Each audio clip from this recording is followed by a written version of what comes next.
이동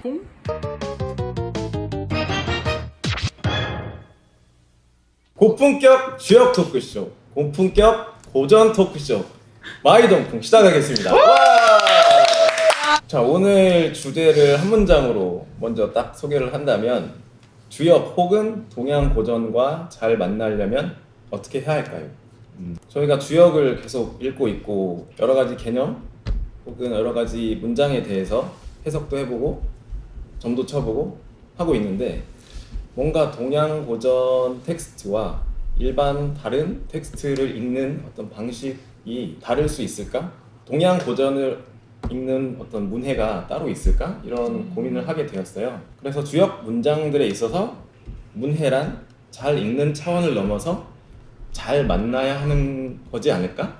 텍스트와 잘 만난다는 것은 텍스트와 잘 감흥한다는 것으로 생각해 볼 수 있지 않을까?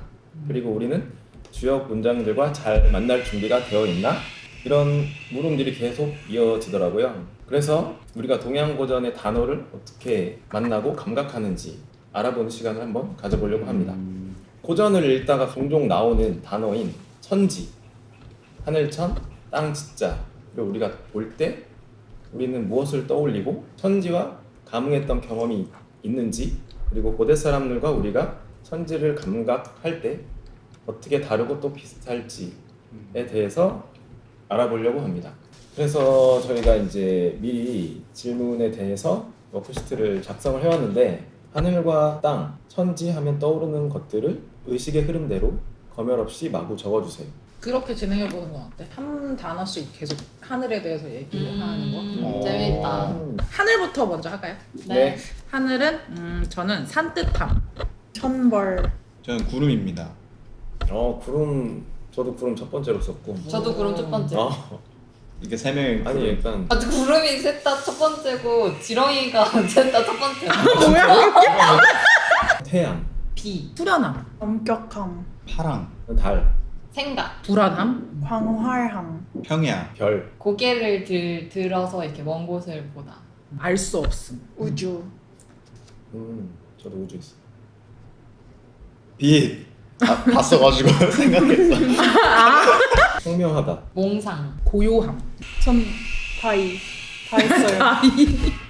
그렇고 아니 지금 열심히 생각하고 있는데 너도 생각해줘. 다음은 그럼 땅 해볼까요? 그럼 저는 점, 포용. 지렁이, 흙, 중력, 굴고, 생명력. 단단함, 두더지, 고개를 숙이다. 화려함, 친근. 다리, 아스팔트, 걱정, 발현, 컬러풀. 점토, 광활함, 고민, 생명, 구체적. 누워있기, 어디서부터 지금 생각하고 있는 거야? 그 점토. 끝. 되게 같은 걸 얘기하고 있는 게 맞나 싶을 정도의 그런 게 있고 서로. 저는 하늘을 했을 때 왠지 모르겠지만 그 천벌이 제일 먼저 생각났거든요. 좀 무서워요, 지원이. 아니 약간 지원이 무서워. 약간 눈치 보는 것 같아. 하늘 눈치 봐요? 하늘 눈치 봐요? 근데 생각해보면 땅, 지가 들어가는 그런 건 저는 생각이 딱히 나는 건 없는 것 같거든요. 그래서 지옥을 생각해봤는데 지옥의 지는 그게 아니죠. 헐, 아니겠죠? 지옥 검색해봐. 땅집자예요. 땅지 옥 맞아. 그럼 살짝 땅의 감옥에 곤란한데? 맞았어.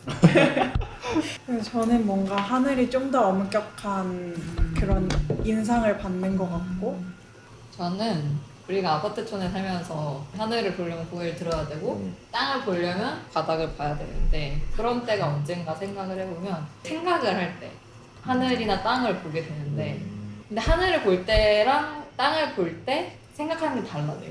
제가 이제 습관인데 영상에도 그런 게 담기는지 잘 모르겠는데 이렇게 생각을 해야 될 때 이렇게 위에를 이렇게 쳐다보는 습관이거든요. 이런 거 아이디어를 내야 된다거나 뭔가 생각을 뻗어나가야 될 때 땅을 볼 때는 사실 사람이랑 대면하면서 생각할 때는 땅을 볼 일은 거의 없죠. 혼자 이럴 때 걱정이 하거나 이럴 때 그러니까 하늘을 보면서 생각하는 거는 좀 발산하는 느낌이면 생각 자체가 땅을 보면서 생각할 때는 좀 수렴하는 느낌 고민하거나 걱정하거나 염려하거나 이게 되게 자연스럽게 항상 그렇게 되다 보니까 뭔가 하늘이나 땅 기운이랑도 관련이 있지 않을까 이런 생각이 들었어요. 뭔가 상징적으로도 그렇게 많이 쓰이던 것 같아요. 그래요? 네, 만화나 애기가 막 이러고 있는 죄 있는 고개를 붙들고 막 상상력이 막 샘솟는데 막 이렇게 그게 땅 그치? 그러고 있는 게 관련이 쉽지 있어. 않아. 상상력이 뻗치는데 땅 보면 생각하기는 쉽지 않은 것 같아. 그지 않아요? 아니 난 이렇게 생각하는데 나도 근데 약간 그런 거 같아. 상상력을 뻗칠 절대적인 때. 건 아니에요. 절대적인 건 아닌 게 음. 약간 그 로댕에 생각하는 걱정이 많나 로댕. 무슨 생각하는지 모르겠는데 로댕 걱정하는 뭐 절대적인 건 아니겠지만 그리고 이제 두 번째 질문으로 넘어가 보겠습니다. 구체적인 나의 경험, 하늘과 땅과 내가 구체적으로 마주하면서 여기서 이제 감흥이라는 표현을 썼는데 그냥 몸이 건조하게 스쳐 지나갔던 경험이 아니라 뭔가 나한테 울림이 있었던 그런 경험이 있는지 좀 나눠볼게요. 기본적으로 뭔가 감흥했다고 하면 아 쟤랑 나랑 뭔가 통했다 이런 느낌이 있는 거잖아요. 근데 하늘과 내가 뭔가 통했다는 느낌을 잘 떠올리기 쉽지 않더라고. 근데 저도 하늘은 진짜 좀 쉽지 않았는 것 같아요. 땅은 뭐 그런 기억들 막 떠올랐거든요. 어렸을 때 모래사장을 되게 좋아했어가지고 막 삽으로 맨날 땅 파고 물 붓고 물개를 만들고 함정 파는 걸 제가 그렇게 좋아했어요. 이상. 그거 진짜 재밌었어. 함정을 어떻게 파? 땅을 사실- 판 다음에 약간 위에 원자 같은 걸로 어, 덮어서 위장시켜 놓고 나 그런 거 맨날 만화에 보면 나와서 너무 하고 싶은데 어떻게 되는지 모르겠는 거야. 무인도에서 사는 사람끼리만 봤어요? 유튜브에 나 거기서 나무 제가 아까 땅 얘기하면서 단단함 이런 걸 먼저 떠올리긴 했는데 실질적인 경험들을 생각해보면 별로 이렇게 단단한 땅과의 감흥은 별로 없었던 것 같고 땅과의 감흥은 다 이런 뭔가 부드러운 흙, 이런 유연함, 이런 변화적이고 뭔가 다양한 걸 해볼 수 있는 근데 그 반대로 이제 하늘은 진짜 별로 없어요. 비행기가 좀 떠오르긴 했는데 하늘과 직접 만났다는 느낌이 잘 안 들어서 질문을 나눠봤던 이유가 고전 텍스트를 우리가 어떻게 읽어야 될까? 어떻게 만나고 어떻게 감흥할 수 있을까라는 질문이었는데 마지막으로 나는 앞으로 고전 텍스트를 어떻게 읽으면 좋을지 고전 텍스트를 읽는 것을 넘어서 감흥의 차원으로 어떻게 나아갈 수 있을지 얘기를 하고 마무리를 해볼게요. 저는 지금 우리가 살아갔거나 지금 느끼는 하늘과 땅이 고대 사람들이 느꼈던 거랑 분명히 다를 거라는 생각이 들거든요. 그 사람들이 도대체 어떻게 생각을 했을까? 그게 자연스럽게 고전에 드러날 수밖에 없는 것 같아요. 그런 게 무엇인지 좀 고민하면서 고전을 읽게 되지 않을까? 저는 좀 그런 생각이 들어요. 옛날 사람들은 하늘을 이제 감히 하늘에 대해서 뭔가를 생각한다거나 이러기도 좀 힘들었을 것 같아요.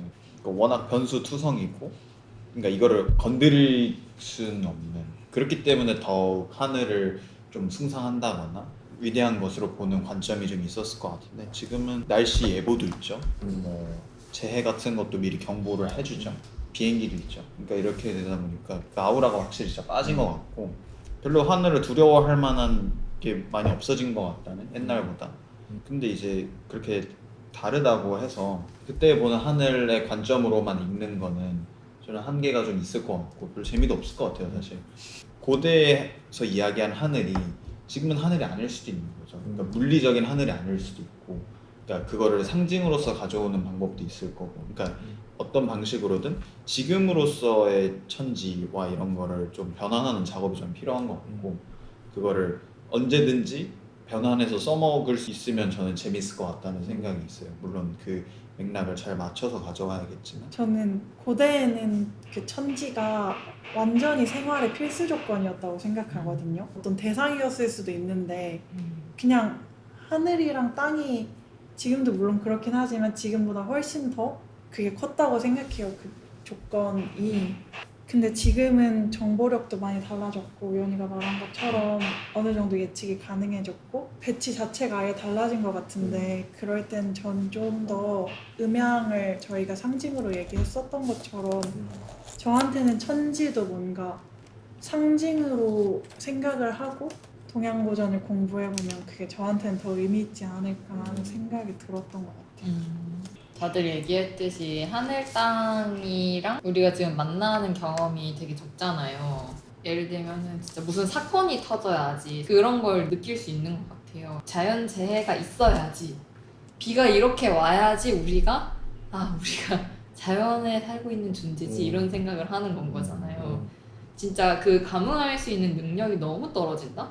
저도 마찬가지인 것 같고 옛날 사람들이 볼 때 능력이 진짜 너무 낮은 인간들, 존재들 동양고전 자체는 뭔가를 정의 내리거나 뭔가를 논리적으로 설명하는 텍스트라기보다는 감흥의 텍스트에 좀 더 가까운데 그러면 우리가 할 수 있는 거는 동양고전을 읽으면서 논리력을 키울 게 아니라 감흥할 수 있는 능력을 키울 수 있지 않을까? 이런 생각이 들고 그걸 배울 수 있는 기회도 사실 거의 없는데 동양고전을 읽으면 그런 능력을 키울 기회가 생긴다. 저도 두 가지로 말씀드리면 첫 번째가 일단 직접적으로 하늘을 바라보고 땅을 바라보며 내가 감흥할 수 있는 기회를 좀 늘리고 싶다. 우리의 밤은 너무 밝다라는 책이 있어요. 그게 이제 현대의 조명이 얼마나 과다해졌고 그게 생태계에 얼마나 안 좋게 영향을 미치고 있는지 쓴 책인데 조금은 어느 정도는 좀 회복해서 밤 하늘을 바라보는 습관 혹은 땅과의 직접적으로 내가 연결돼 있다는 어떤 경험을 좀 갖고 싶고 두 번째로는 아까 지원님 말씀하신 것처럼 진짜 상징으로서 천지를 보면 사실 되게 다양하게 해석할 수 있고 다양하게 해석할 수 있기 때문에 현대에 우리가 직면한 어떤 문제나 상황도 이걸로 설명할 수 있지 않을까 라는 생각이 들어서 상징으로서 어떻게 또 읽을 수 있을까 이런 거를 좀 고민해 볼 것 같습니다. 자, 이렇게 주역 혹은 동양 고전과 잘 만나려면 어떻게 해야 할까요? 라는 질문으로 우리가 얘기를 나눠보았고요. 오늘은 이렇게 마무리해 보도록 하겠습니다. 안녕.